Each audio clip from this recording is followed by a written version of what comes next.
காற்றின் குரல். ஹலோ மக்களே, ஒரு கதை சொல்லட்டா நிகழ்ச்சியில் காற்றின் குரலாய் உங்களுடன் இணைந்திருப்பது உங்கள் சகி.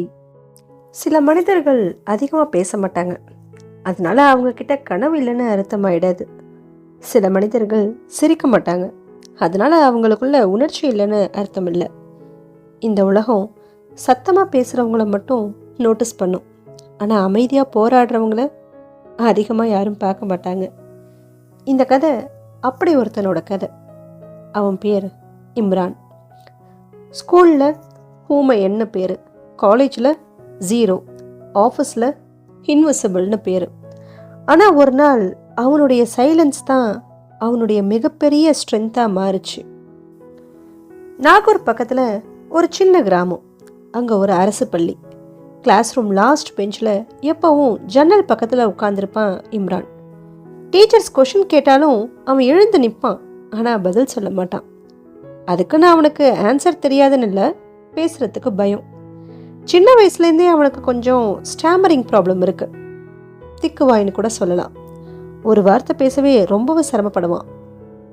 என் பேர், இப்படி அவனுடைய பேரை முழுசாக சொல்கிறதுக்குள்ளேயே அந்த கிளாஸ் முழுக்க சிரிப்பு சத்தம் தான் கேட்கும். அந்த நாள்லேருந்து இம்ரான் குறைச்சி பேச ஆரம்பித்தான். சில காயங்கள் அடிக்கிறதுனால வராது, சிரிக்கிறதுனால வரும். அப்படிதான் அவனுக்கு ஏற்பட்ட காயங்கள் எல்லாமே.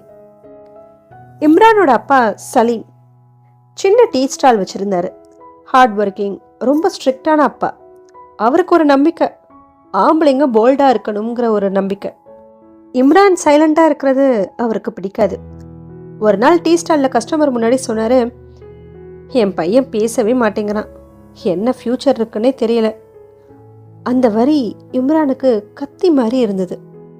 அவன் ஃபஸ்ட் டைம் ஃபீல் பண்ணான், நான் எல்லாருடைய எதிர்பார்ப்புகளையும் ஏமாத்துறேனாங்கிற ஒரு எண்ணம். இம்ரானுக்கு ஒரே ஒரு உலகம் இருந்தது, அதுதான் டிராயிங். அவன் பேச முடியாத ஃபீலிங்ஸ் எல்லாத்தையும் பேப்பரில் வரைவான். மழை, தனிமையான மனிதர்கள், உடைந்த ரோடு, பேர்ட்ஸ், கண்கள், இப்படி அவனுக்கு தோணுனதை வரைவான். ஒரு நாள் ஆர்ட் டீச்சரை இதை பார்த்துட்டு ஷாக் ஆயிட்டாங்க. இது நீயா வரைஞ்ச? இம்ரான் அமைதியாக தலையசைச்சான். டீச்சர் மெதுவாக சொன்னாங்க, பேசுகிறவங்க எல்லாரும் ஆர்டிஸ்ட் இல்லை, ஒரு விஷயத்தை உணர்றவங்க தான் ஆர்டிஸ்ட். அந்த வரி அவனுடைய வாழ்க்கையில் முதல் என்கரேஜ்மெண்ட்டாக இருந்தது.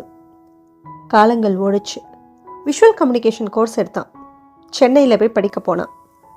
புது சிட்டி, புது மக்கள். ஆனால் அவனுக்கு இருந்த ப்ராப்ளம் மட்டும் அதே தான்.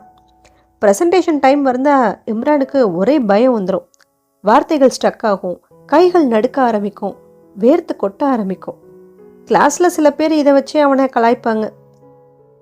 ப்ரோ லோடிங்கில் இருக்கான்ப்பா, இப்படி ஓட்டுவாங்க. மொத்த கிளாஸும் சிரிக்கும். அந்த இரவு ஹாஸ்டல் டெரஸில் தனியாக உட்காந்துருந்தான். அவன் மனசுக்குள்ள ஒரு கேள்வி, என்னால் நார்மலாக இருக்க முடியாதா? இந்த கேள்வி அவனை சுற்றி கேட்டுக்கிட்டே இருந்துச்சு. ஒரு நாள் காலேஜ் காம்படிஷன். டாபிக் என்னென்னா டெல் யுவர் ஸ்டோரி. இதுதான். எல்லாரும் ஸ்பீச் ப்ரிப்பேர் பண்ணாங்க. இம்ரான் மட்டும் ஒரு ஷார்ட் ஃபிலிம் எடிட் பண்ணான். அதில் டைலாக்ஸ் கிடையாது, வாய்ஸ் கிடையாது. ஒரு அமைதியான பையனுடைய வாழ்க்கை, அவனுடைய தனிமை, அவனுடைய பயம், அவனுடைய யாருக்கும் தெரியாத வழி. காம்படிஷன் டே வந்தது. வீடியோ ப்ளே ஆச்சு. ஹால் முழுக்க அமைதி. எண்டிங் வந்ததும் ஒரே கிளாப் சத்தம்தான், ஸ்டாண்டிங் ஓவேஷன். ஏன்னா முதல் முறையாக மக்கள் அவனுடைய வாய்ஸை கேட்கல, அவன் உள்ளுணர்வை பார்த்தாங்க. அந்த இரவு அவனோட அம்மா அந்த வீடியோவை பார்த்துட்டு அழ ஆரம்பித்தாங்க. நீ இவ்வளோ கஷ்டப்பட்டியாப்பா? அந்த ஒரு வார்த்தை இம்ரானை அமைதியாக்குச்சு. அம்மா அவனுடைய தலையை தடவி விட்டாங்க. பேசுறதுனால மட்டும் ஒரு மனுஷன் ஸ்ட்ராங் ஆகிட மாட்டான். வலியை மறைச்சு வாழ்கிறவனும் ரொம்பவே ஸ்ட்ராங் தான். காலங்கள் ஓட இம்ரான் ஒரு எடிட்டிங் கம்பெனியில் சேர்ந்தான். அவனுடைய ஒர்க்கு எல்லாரும் பாராட்டுற வகையில் தான் இருக்கும். ஆனால் மீட்டிங்ஸ் அவாய்ட் பண்ணுவான், மக்களை சந்திக்க ரொம்பவே பயப்படுவான். மேனேஜர் ஒரு நாள் சொன்னார், டேலண்ட் மட்டும் போதாது தம்பி, கம்யூனிகேஷன் வேணும். அந்த லைன் அவனை திரும்பவும் உடைச்சிது. ஏன்னா அவன் வெற்றியை நோக்கி எவ்வளோ ஓடினாலும் அதே வீக்னஸ் பின்னாடி துரத்துக்கிட்டே இருந்துச்சு. ஒரு நாள் ட்ரெயினில் பயணம் பண்ணிகிட்டு இருந்தான். ஒரு சின்ன பையன் திக்கிக்கிட்டே ஜூஸ் வாங்க ட்ரை பண்ணான். திக்கி திக்கி அவனுடைய வார்த்தைகள் இருந்தது. அந்த கடைக்காரர் ரொம்பவே இரிட்டேட் ஆனார். மக்கள் எல்லாரும் பார்த்து சிரித்தாங்க. அந்த பையனுடைய கண்ணில் தார தாரையாக கண்ணீர் வழிஞ்சுது. இம்ரான் அப்படியே அந்த நொடி ஃப்ரீஸ் ஆயிட்டான். ஏன்னா அவனுடைய குழந்தை பருவம் அவன் கண்ணு முன்னாடி வந்து நின்ன மாதிரி இருந்துச்சு. அந்த செகண்ட் அவன் ஃபஸ்ட் டைம் லைஃப்பில் பயத்தை விட கோவத்தை அதிகமாக ஃபீல் பண்ணான். அவன் ஸ்லோவாக அந்த பையன்கிட்ட போனான். தம்பி, பொறுமையாக பேசு, யாரும் இங்கே ஒன்று அவசரப்படுத்தலை. அந்த பையன் இம்ரானுடைய வார்த்தைகளை கேட்டதுக்கப்புறம் எவ்வளவோ முயற்சி பண்ணி ஒரு முழு சென்டென்ஸை பேசி முடித்தான். அதை பேசி முடித்ததும் அவனுக்குள்ள ஒரு சிரிப்பு. அந்த சிரிப்பு இம்ரானுக்குள்ள ஏதோ ஒரு மாற்றத்தை ஏற்படுத்துச்சு. கொஞ்ச நாள் கழித்து இம்ரான் கண்ணாடி முன்னாடி நின்று ப்ராக்டிஸ் பண்ண ஆரம்பித்தான். ஒரு வார்த்தை, ஒரு சென்டென்ஸ், ஒரு நிமிஷம் பேசுறது, இப்படி தினந்தனைக்கும் பேச ஆரம்பித்தான். ஆனால் முழுசாக அவனால் ஒரு வாக்கியத்தை பேச முடியலை. பல முறை பேசி பேசி பார்த்தான். பல முறை விரக்தியும் அடைஞ்சான். அதுக்காக அவன் விட்டு கொடுத்துடல. ஏன்னா அவன் உணர்ந்துட்டான், நம்ம பலவீனத்தை பார்த்து நம்ம பயந்து ஓடுற வரைக்கும் அது நம்மளை துரத்திக்கிட்டே தான் இருக்கும். ஒரு நாள் காலேஜ் ஸ்டூடெண்ட்ஸ்க்கு ஒர்க் ஷாப் கண்டக்ட் பண்ண இன்விடேஷன் வந்தது. இம்ரான் ஸ்டார்டிங்கில் ரிஜெக்ட் பண்ணான். ஆனால் பிறகு அதை அக்செப்ட் பண்ணிக்கிட்டான். ஸ்டேஜ் மேலே ஏறினதுக்கப்புறம் கை நடுக்க ஆரம்பிச்சுது. இதயம் படபடக்க ஆரம்பிச்சுது. மைக் முன்னாடி ஒரு அமைதி.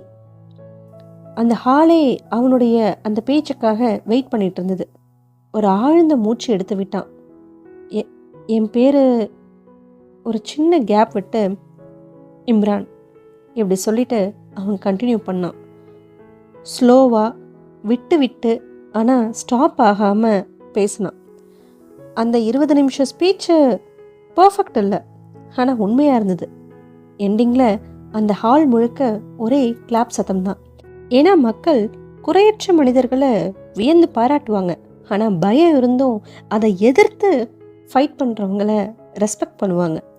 அது அவனுக்குள்ள ஒரு உத்வேகத்தை ஏற்படுத்துச்சு.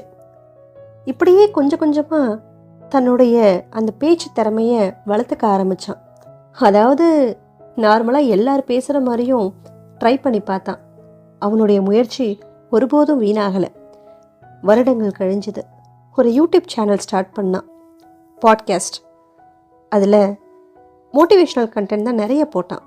டாபிக் என்னென்னா சைலண்ட் ஸ்ட்ரகிள்ஸ். அதாவது தன்னுடைய வாழ்க்கையில் தான் அனுபவித்த ஒவ்வொரு வழியையும் தன்னுடைய வார்த்தைகளால் விவரித்து போட்டான். மில்லியன் வியூஸ் போச்சு. ஏன்னா இந்த உலகத்தில் சத்தமாக சிரிக்கிற பல பேருக்குள்ளேயும் அமைதியாக உடஞ்சி கிடக்கிற மனிதர்கள் நிறைய பேர் இருக்காங்க. அவங்களுக்கு இம்ரானுடைய கதை நம்பிக்கையை ஏற்படுத்துச்சு. வாழ்க்கையில் சில வீக்னஸை ஹைட் பண்ணிட்டு வாழலாம், ஆனால் ஒரு நாள் அதை ஃபேஸ் பண்ணி தான் ஆகணும். உண்மையான தைரியம் எதுனா பயம் இல்லாமல் இருக்கிறதுலாம் இல்லை, பயம் இருந்தும் முன்னாடி நடக்கிறதுல தான் இருக்குது. சில மனிதர்களுடைய சத்தம் வாயிலிருந்து வராது, அவங்களுடைய போராட்டத்திலேருந்து வரும். அமைதியாக இருக்கிற மனிதன் ஒரு நாள் 1000 பேருக்கு குரலாவான்.